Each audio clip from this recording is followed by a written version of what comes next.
Tikman natin. Hello ka-umami! Pamilyar ka ba o nakatikim na ng mango sticky rice? Ito po yung pinakakilala at pinakamasarap na dessert dito sa Thailand.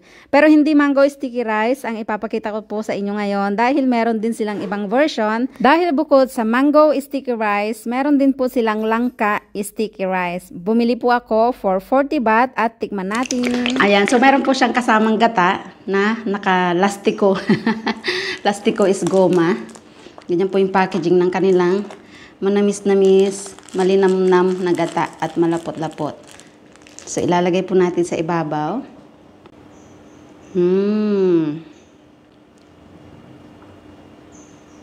Wow. Lagyan na natin lahat. Ang dami nilang magbigay ng gata. Ayan. So, luto po yung gata. Kaya hindi siya basta-basta nasisira o napapanis. Tikman natin. Only one bite, daddy. Ang laki naman.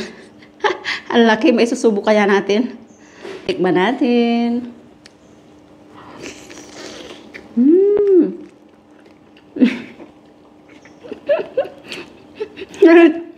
Laki. Take two. Salo malaki. Aroma. Yung langka po nila dito, hindi pa hinog. Ganito nila gustong kainin. Yung parang manibalang. Ayan, sobrang lalaki lang ang hirap isubo. At ganito po nila talaga kainin. Hindi ko ni kutsara.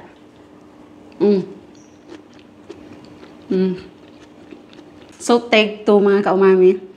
Hihiwain na lang natin. Kahit ngayon kalahati, parang ang laki pa rin. Ayan, ganyan po siya. Wow! Ganun pala, daddy. Dapat hinihiwa. And then, sausaw natin. Take two.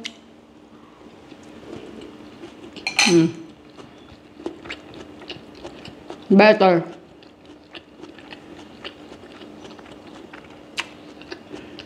Ang sarap. Hindi ganun katamis.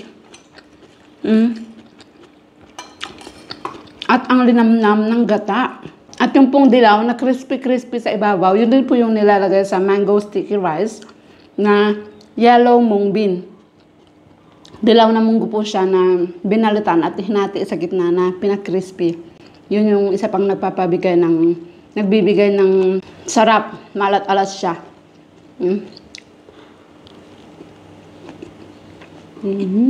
Yung sticky rice po pala ay katulad din ng paggawa ng mango sticky rice na na-share ko na steam siya. Tapos, inilagay yung kakang gata at saka hinalo-halo. Ganun lang. Yung kakang gata luto din kaya hindi napapanis. Kaya kung nasubukan nyo na ang mango sticky rice, subukan nyo rin po ang langka sticky rice. I'm sure magugustuhan nyo rin.